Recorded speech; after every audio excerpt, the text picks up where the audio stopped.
दलित परिवार का एक किसान दूसरे के खेत में जाकर के खेती करते हैं। अक्सर आप लोगों ने सुना होगा कि दलित वर्गों के लोगों को हमेशा जमींदारों के द्वारा सताया जाता है। आज फिर एक दलित को ख़त्म कर दिया गया है, इतना प्रताड़ित किया गया है। 36 घंटे तक लगातार उनको प्रताड़ित करने के बाद उनका शरीर एक संदिग्ध अवस्था में प्राप्त होता है। जब बॉडी को देखा जाता है, जब पहली बार बॉडी को देखा जाता है, उनका दोनों हाथ बंधा हुआ रहता है, दोनों पैर बंधा हुआ रहता है, पैर टूटा हुआ रहता है, शरीर में बहुत सारे जगहों पे जख्म के निशान होते हैं। आप सोचिए कि इतना प्रताड़ित करने के बाद एक दलित को ख़त्म किया जाता है। अपराधियों के मन में, जमींदारों के मन में ना तो प्रशासन का कोई भय है, ना ग्रामीणों का कोई भय है, ना इस संसार में किसी का भय है। वो खुलेआम इस तरह की चुनौती दे रहे थे कि जो करना है वो करो, हम बॉडी तक नहीं देंगे तुम लोगों को। फिर पूरे गांव वासी एक होते हैं, एक साथ एकत्रित होकर के जमा होते हैं, सड़क को जाम किया जाता है, आवागमन के रास्ते को रोका जाता है, जो कि एक तरह से बोला जाए तो कानूनन जुर्म है, ऐसा नहीं करना चाहिए। लेकिन ये लोग पूरी तरह से मजबूर थे ताकि इनको, इनके जो किसी के पति, किन्हीं का भाई, उनका शव कम से कम प्राप्त हो। आखिरकार ये लोग उसको मुखाग्नि दे सकें, इसलिए इन्होंने इस तरह की घटना को की। जब इस तरह की घटना की जाती है, आखिरकार बॉडी प्राप्त होता है, बॉडी दिया जाता है। और आप सुनिएगा तो आप सोचिएगा कि क्या अपराधियों के मन में इतना, क्या अपराधी इतने निर्भीक हो गए हैं। वो खुलेआम फ़ोन करके बोलते हैं, तुम्हारा जो बॉडी है वो नदी के किनारे फेंका गया है, तुम्हारा जो शव है नदी के किनारे फेंका हुआ है, जाओ उसको वहाँ से उठा लो। आप सोचिए कि जमींदारों के मन में इतना दुस्साहस, इतना उनके शरीर में इतना हिम्मत, प्रशासन से बिल्कुल डर नहीं। देखिए, आपको दिखाते हैं, ये वही गरीब महिला है, ये वही लाचार महिला है जिसके पति को समाप्त कर दिया गया। आप देखिए क्या उम्र होगी इनकी, महज 20-22 वर्ष की है ये महिला। इनको अपना पूरा जीवन अकेले जीना है। और ये क्यों हुआ है? क्योंकि ये लोग दलित हैं, ये लोग लाचार हैं, ये लोग गरीब हैं, ये लोग दूसरों के खेतों में जाकर के काम करते हैं। जमींदारों का जब मन होता है इनको ख़त्म कर दिया जाता है, इनको समाप्त कर दिया जाता है। ये है इन लोगों के जान की कीमत। ये है एक गरीब दलित परिवार के मजदूर के जान की कीमत कि जब जमींदारों को इच्छा होगी उनको ख़त्म कर दिया जाएगा। और दुस्साहस इतना बड़ा कि वो बॉडी तक देने को तैयार नहीं थे। देखिए, जिस लड़के का खात्मा हुआ है, अभी उनका भाई हमारे बीच में मौजूद है। इनसे कुछ बात करते हैं, पूछते हैं कि आखिर क्यों इनके मन में एक संशय उत्पन्न हो रहा है कि इनके भाई को ख़त्म किया गया है। नमस्कार सर, क्या नाम है आपका? मेरा नाम शंभू राम। शंभू राम है। आपके वो भाई थे? हाँ, आप लोग दलित परिवार से आते हैं, आप लोग दूसरे के खेतों में काम करते हैं, बटिया खेती करते हैं, बटैया का खेती कर रहे होते हैं। जिसका ये खेत है, जो जमींदार है, जो दो लोग आपस में, क्या उन लोग दोनों के बीच में किसी तरह का मतभेद चलता था? नहीं, कुछ भी नहीं चलता, कोई मतभेद नहीं था। आपका भाई जो खत्म हुआ है, क्या उसकी किसी से दुश्मनी थी? किसी से दुश्मनी नहीं, किसी से कोई दुश्मनी नहीं थी। किसी से दुश्मनी। आपको क्या लगता है आपके भाई को किसने खत्म किया है? वहाँ पे जो है पानी पटा रहा था मक्का खेत में। उसके बाद जो है 5 बजे हमको बोला कि आप घर जाओ, हम पाइप उप समट करके आ रहे हैं। उसके बाद 5:30 बजे मेरा भाई गया वहाँ पे, उसको चारों तरफ आवाज़ लगाया, वो कहीं नहीं मिला। फिर वो मोटर लेके घर चले आया। घर आने के बाद 6:30-7 बजे हम लोग मालूम हुआ कि नहीं फ़ोन लग रहा है। उसका मोबाइल, उसके पास मोबाइल था, फ़ोन लगाया, मोबाइल स्विच ऑफ था। ठीक है। उसके बाद जो है हम 4-5 आदमी पहले गए, उसको ढूंढने के लिए नहीं मिला। फिर अपना घर फोन किए। उसके बाद जो है सारे आदमी गए, 10-12 आदमी गए, फिर भी नहीं मिला।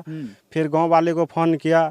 रात में जो कम से कम 40-50 आदमी ढूंढे उसको, सारी रात कहीं नहीं मिला। फिर सुबह में पूरा गाँव का जितना भी आदमी था, ग्रामवासी सारे आदमी ढूंढे, कहीं नहीं मिला। उसके बाद रात में जो है 9 बजे कोई आदमी बोला कि बॉडी मिल जाएगा।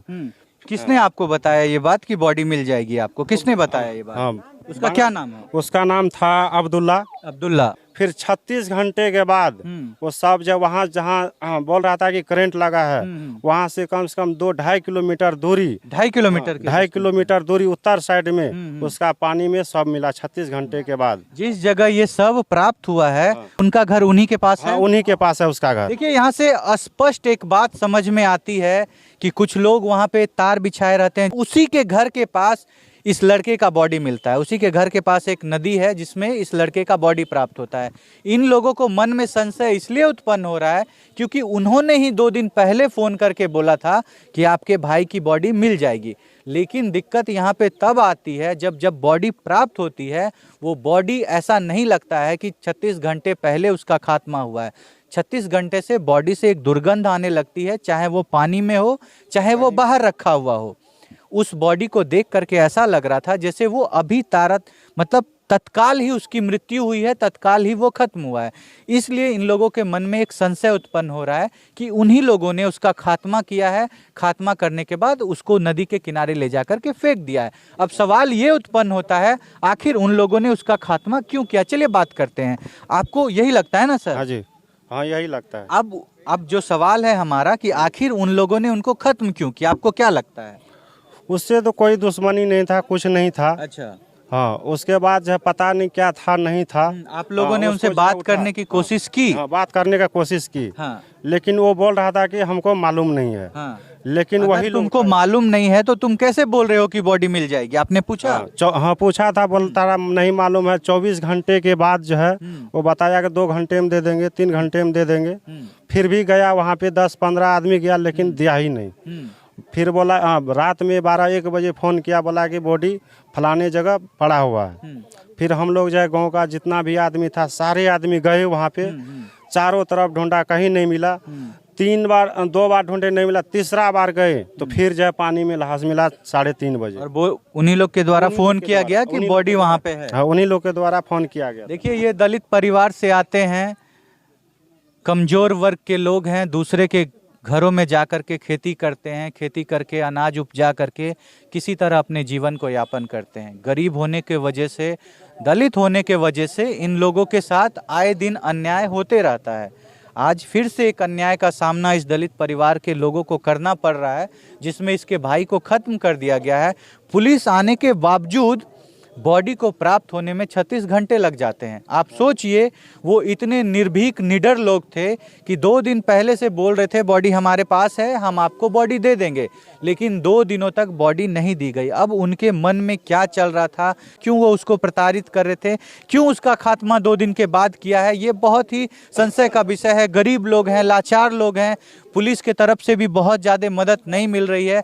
अच्छा दीदी, की घटना भेल रहे, कना इनका खत्म कल गए या अपहरण कल गए कि एकरा खत्म कल गए, की घटना रहे? अपहरण करके लै गेले छे, 4:30 बजे गेले। हमर बड़ा वाला ई बड़ा भाभी छे, एकरा से छोट छे, तो ई भाभी आ उ भाई हमर गेले छे। मकई काट के राखने रे, कनीटा एक पाजा घास राखने रे, एक बड़ा काट के उ लै के चल एले। दुनू गोड़े चल गेले चौक पर भैया। आ जे छे से उ भैया हमर जे छे मोटर कहे छे रख देलकै पर बोरिंग लके, आ जे छे से पाइप समटैत रहे, एकरा पाछे से छे की केलकै रहे, बांध देलकै आँखि के, लै गेलै। आँखि के बांध के लै गेलै। आ जे छे से एकरा छे दुनू हाथ के एना के तब बांधलकै, आँखि के बांध देलकै। ई दुनू हाथ के एना के उल्टा के बांधने रहे दुनू। ई जखनी लहास मिलबो करले बॉडी, दुनू हाथ बांधल रहे, दुनू पैर बांधल रहे, मुड़ी पकड़ के घुरा देलकै। और बहुत तड़पा के मार। सभी बात कना जान लिए कि ई घटना वहाँ भेल रहे? जे लहास में हमरा आर के दबो देखलिए, थाना पर गेलिए, रोड जाम करलिए, तब उ लहास देलकै ये। तब लहास देलकै, नहीं दबोट देखतिए तो नहीं लहास देतिए। लेकिन जे छे से ओकरा छे जब आँखि के एना के बांधने रहे त से तय छे ओइ लहास कहे छे चखान बेरल रहे, पल पे नाक पर है पूरा छे, ए पर हासा रे लागल अजल रे छाती पर। देखिए, अगर आप इस दीदी की बात को नहीं समझ रहे हैं तो हम आपको बता दें, ये दीदी कहना चाहती हैं कि जो इनके भैंसूर थे वो वहाँ पे पानी पटा रहे थे, पीछे से 4-5 लोग आते हैं, उनके हाथों को बांध दिया जाता है, पैर को बांध दिया जाता है, खींच करके उनको ले जाया जाता है किसी दूसरे जगह पे। जिन लोगों ने ये घटना की है वो एक जमींदार हैं, बंगाली मुस्लिम हैं, रोहिंग्या बताया जा रहा है उन लोगों को। यहाँ के सारे लोगों को वो प्रताड़ित करते हैं, बांध करके ले जाते हैं, ले जा करके 2 दिनों 3 दिनों तक प्रताड़ित किया जाता है। 36 घंटों तक इनके जो परिजन हैं, उनका जो बॉडी है अभी तक नहीं मिलता है इन लोगों को। उसके बाद ये लोग सड़क जाम करते हैं, सड़क जाम करने के बाद पुलिस प्रशासन आती है, पुलिस प्रशासन आने के बाद फिर वो बॉडी प्राप्त होती है और इन लोगों को, परिजन को वो बॉडी सौंपा जाता है। देखिए, ये महिला उनकी पत्नी है, आपको इनसे मिलवाते हैं। देखिए, ये इतने क्या बोले इनके बारे में। छोड़ गए हैं अपने पीछे रोती तड़पती हुई एक पत्नी, अब इनका कोई सहारा नहीं है इस जीवन में। कुछ बात करते हैं, पूछते हैं इनसे इनके पति को कैसे और किसने खत्म किया। की कहल चाहे छियै दीदी? उनका कड़ी सजा हाँ कड़ी कड़ी सजा मिलना चाहिए। बॉडी देखने है तो निशान रहे बॉडी में, निशान रहे सकते हम देखलिए गत्तर गत्तर खोल खोल के देखलिए दाग दाग में से छाती पे दाग रे, काला काला दाग रे, छाती पर रे, काछर में रे, खूब के दाब दूब के मारलक लाठी से फट्ठा से। दाग रहे शरीर? हाँ दाग रहे बहुत। हाँ बहुत दाग रहे, जांग में रहे, हाथ में रहे, हाथ उल्टा के तोड़ लके मारलक, मुड़ी घुमा देलके, अना कान के बांध देलके, अना के अथी कर के, तब देखिए ढट्ठा पर बस बहुत दूर जंगल छै, वो बीच पलार पर माछिया के छाती पर चढ़ले 10 गोरा छाती पर। मकई टूटल छै, एना केना मकई टूटल छै, जना घिसिया के ले गेलै ओना ओना मकई टूटल छै बहुत। देखिए एक जमींदार के द्वारा एक गरीब दलित परिवार के किसान को इस तरह से खत्म करने की घटना बहुत शर्मनाक है, बहुत निंदनीय है। आज फिर से इस तरह की एक घटना हमारे सामने आई है, जहां पे जमींदार वर्ग के लोगों ने, जिनके खेतों में जा करके एक दलित परिवार का मजदूर किसान काम करता था, उसको सिर्फ इसलिए खत्म कर दिया गया क्योंकि ये जो गांव बसा हुआ है ये उत्तर प्रदेश, नेपाल और बिहार के बॉर्डर पे है। ये तीनों एरिया को कवर करने वाला गांव है। यहाँ पे तीनों राज्य आसपास ही बॉर्डर पड़ता है सबका। वहीं के ये लोग हैं, इन लोगों को लगातार सताया जा रहा है, प्रताड़ित किया जा रहा है। आप क्या कहना चाहेंगे इस घटना के बारे में? आप अपनी राय को ज़रूर रखिएगा। मिलते हैं आपसे नेक्स्ट वीडियो में अगले केस के साथ। तब तक के लिए आपसे अलविदा लेंगे। जय हिंद, जय भारत।